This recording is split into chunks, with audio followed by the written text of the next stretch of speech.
Je vous remercie, Monsieur le Président. Votre excellente transition me touche. Donc, plaisanterie mise à part, Monsieur le Président, mes chers collègues, je voudrais aborder une question assez sérieuse, qui est celle de la possibilité pour l'ensemble des collégiennes de Côte-d'Or de pouvoir bénéficier d'un accès direct aux protections hygiéniques donc sur le lieu de scolarité par des distributeurs qui seraient mis à disposition. J'ai vu que dans la Somme, 50 collèges avaient été pourvus de ce dispositif. J'ai vu que donc en Meurthe-et-Moselle, 100% des collèges étaient pourvus de ce dispositif. De nombreux lycées sont couverts selon donc les régions. Et je crois que véritablement il s'agit à la fois de préserver la dignité et de préserver également donc la possibilité d'accès pour tous à ce qui donc est un élément important dans la vie d'une collégienne. J'ajoute que cet accès permet de favoriser l'égalité filles-garçons, qu'il s'inscrit dans l'esprit général aujourd'hui de la préservation du bien-être donc au travail et donc à l'école de l'ensemble des femmes, et que cette demande est à la fois progressiste, peu goûteuse et donc forte en ce qu'elle permet de toucher directement les personnes. Alors, je sens comme une forme d'approbation à travers votre visage, peut-être, mais en tout cas, oui, effectivement, ça sera financé, comme cela a été indiqué tout à l'heure, donc par l'amendement que proposait donc Céline Maglica. Mais de manière générale, je voudrais faire une remarque sur la façon dont s'ordonne le débat budgétaire. Vous proposez un budget. Ce budget a sa cohérence. Il suit une politique, votre orientation politique. Et donc, nous vous avons fait part du fait que nous souhaitions effectivement pouvoir coopérer à l'élaboration de ce budget compte tenu des circonstances nationales, internationales, etc. J'ai bien compris. Nous heurtons, j'ai le sentiment depuis le début, à ce dispositif qui consiste à dire votre proposition, combien elle coûte, très bien. Non. Comment peut-on l'ajouter au budget, très bien. Et donc nous ne pouvons pas l'envisager. La proposition qui est faite par notre groupe est un peu différente. Oui, j'ai bien compris. Elle consiste bien à dire que nous faisons des propositions d'amendement et qu'il revient à l'exécutif, comme c'est sa fonction, de le prendre en compte ou pas et de réagencer sa proposition de budget en considération de l'acceptation ou non de nos amendements. Nous sommes donc bien dans une position constructive. Oui, j'ai bien compris. J'ai bien compris. Vous savez, quand on est avocat, ne vous transformez pas en procureur. J'ai bien compris depuis le début. Chaque fois que j'ai fait d'avancer pour vous dire j'ai compris, je vous fais une proposition, etc., vous restez fermement sur les positions. Bon, voilà, ça c'est une technique du compromis qui s'apparente, vous y attendre le bras, c'est tout. Maintenant, sur cet aspect plus particulier, cher Patrick Audard, ça fait partie de la proposition que j'ai indiqué retenir simplement de rendre cela possible en fonction des collèges qui le souhaiteront, puisque ça ne dépend pas que des autorités. Mais en tout cas, j'ai dit publiquement que les 21 propositions émanant de l'enquête qu'on avait faite auprès des jeunes et faite en lien avec Catherine Louis, qui anime le CDJ, serait reprise par le département. Donc j'estime que votre amendement est pleinement satisfait. Donc voilà, moi je vous demande même de le retirer, parce que ça ne sert à rien, sinon ça ne sert à rien. C'est un amendement que je vous l'ai dit, et je l'ai dit publiquement. Je l'ai écrit et je vais le mettre en œuvre très prochainement dans les collèges. Donc, C'est un amendement qu'on va mettre en place. Bon, sur le financement de la restauration des collèges privés, je vais vous dire une chose, franchement, c'est hors de question. D'ailleurs, c'est pas une baisse qu'on a faite sur le collège privé, pour être très précis. C'est qu'on a aligné la question de l'abondement pour réaliser des repas 100% Côte d'Or sur le régime qu'on a appliqué dans le public. Donc, ce qui fait que nous avons aligné l'aide publique-privée au repas pour que tous les jeunes collégiens de Côte d'Or puissent bénéficier d'un repas équilibré, sain, à partir de produits 100% Côte d'Or et bio. C'est un alignement, voilà, que nous avons fait. Donc je peux annoncer, ça hors de question. Il n'y a pas pour moi deux types de collégiens. Après, il appartient aux familles de faire le choix qu'elles veulent. Mais il n'y a pas les collégiens qui relèvent du public qui auraient droit à une alimentation saine, aidée par le département, et les collégiens du privé qui n'auraient pas droit à la même aide dans le respect des règles de droit. C'est un choix et je l'assume complètement avec l'ensemble de mes collègues. Pour ce qui est de l'accompagnement systématique sur les problématiques de santé mentale. Moi, écoutez, je veux bien qu'on aille très très loin dans tout cela, mais il y a un moment donné, il faut que chacun assume ses responsabilités. Vous m'appelez sans cesse à revenir sur le cœur de métier qui est le nôtre. La santé mentale relève de l'État. Bon.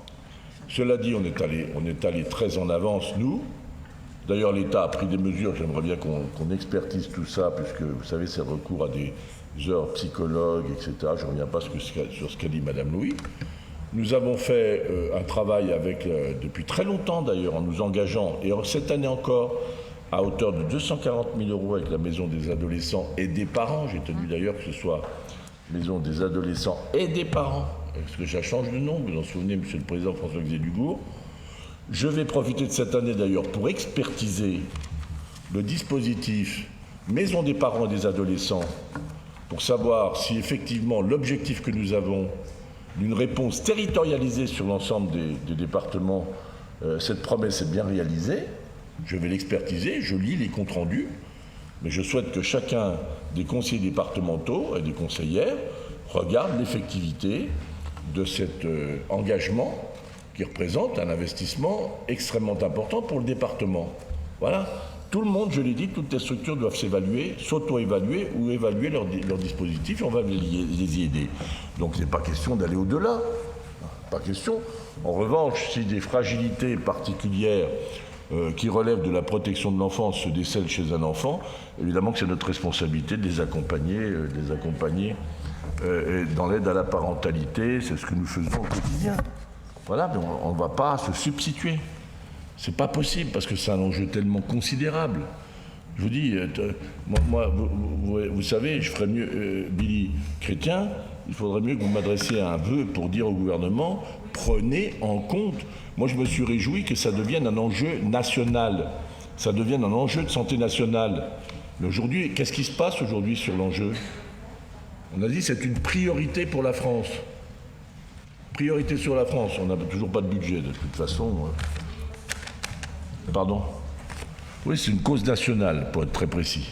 Alors, il ne s'est rien passé cette année, il faut dire, enfin pas grand-chose. Donc là, il reconduirait pour grande cause nationale la santé mentale l'année prochaine. Oui, mais ils peuvent reconduire. Mais quand je vois en plus le mode de fonctionnement, il faudrait réinterroger même le fonctionnement des ARS et le fonctionnement de tout ce qui est prise en compte du handicap et de santé mentale. Aujourd'hui, la technique, c'est qu'on avait dans le plan 50 000 solutions. Moi, j'ai demandé à ce qu'on expertise les conditions de la mise en place du plan 50 000 solutions pour les personnes en situation de complexité mentale. Quand vous voyez que vous êtes dans une problématique, c'est que seuls les départements, les structures qui avaient déjà des demandes profilées sans rééquilibrage, au nom d'une volonté de consommer vite, les crédits ont été retenus. Ce qui fait qu'on est allé vers les structures déjà existantes pour ajouter les 2-3 places.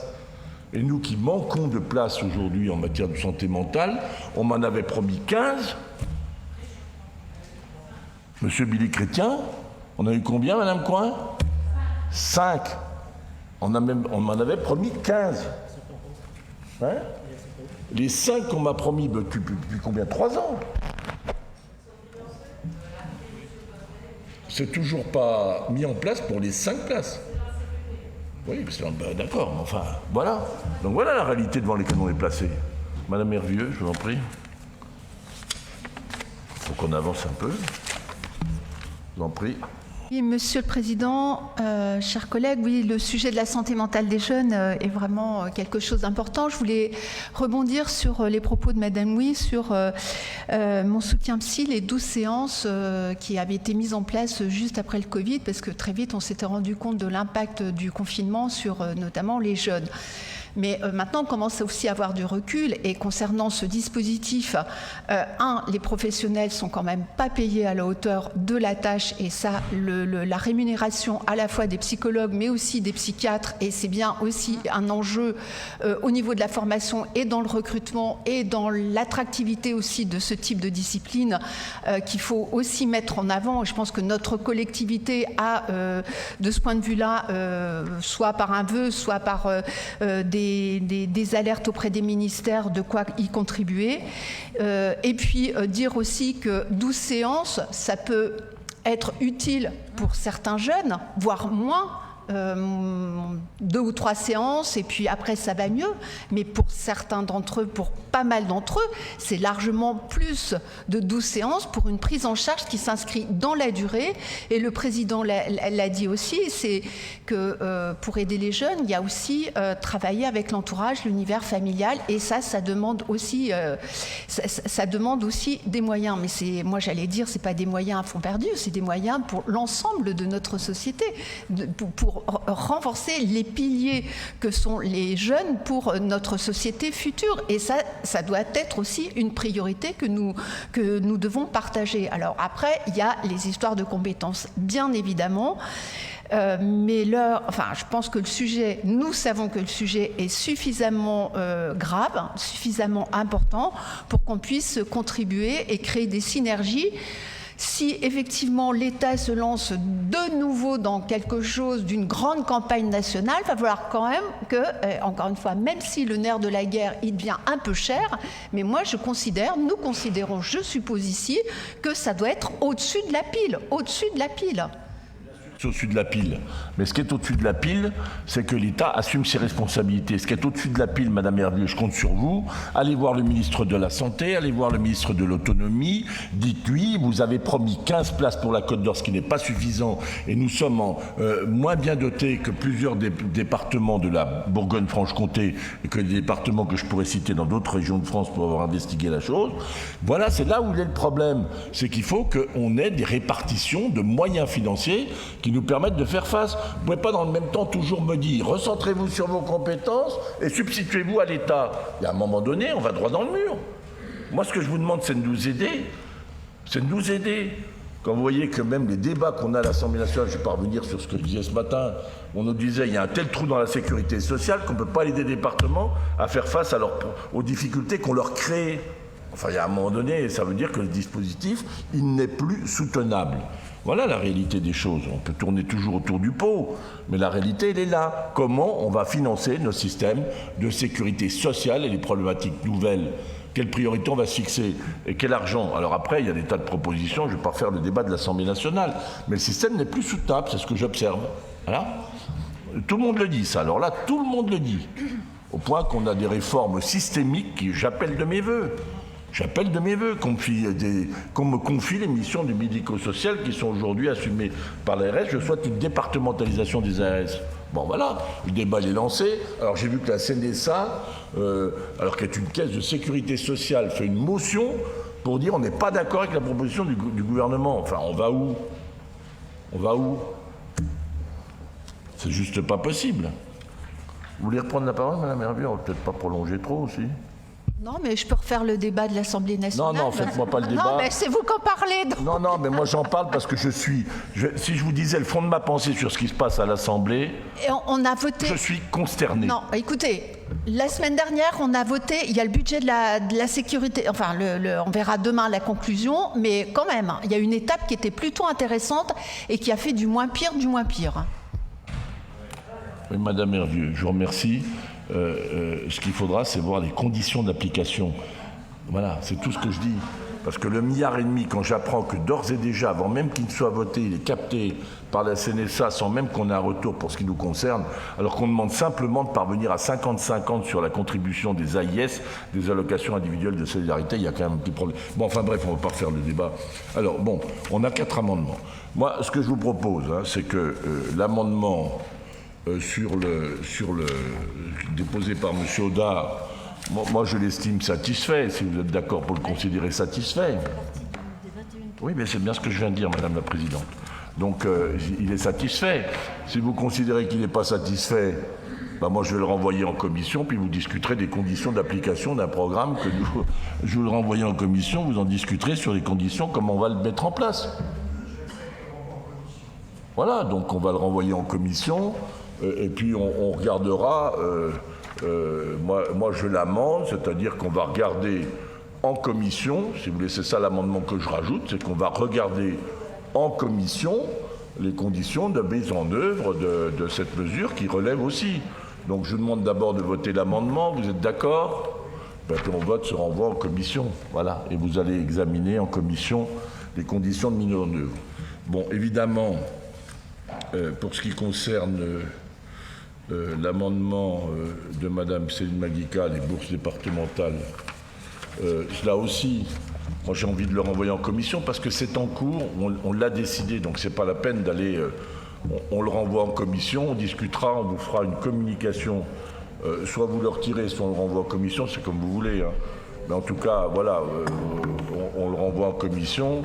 Vous êtes d'accord, mes chers collègues? On regardera, on aura une discussion en commission sur les conditions dans lesquelles on va le mettre en œuvre avec la complexité. Mais en tout cas, nous sommes déterminés à ce que ce soit pour la rentrée de septembre. J'espère qu'il n'y aura pas trop de difficultés d'ici là.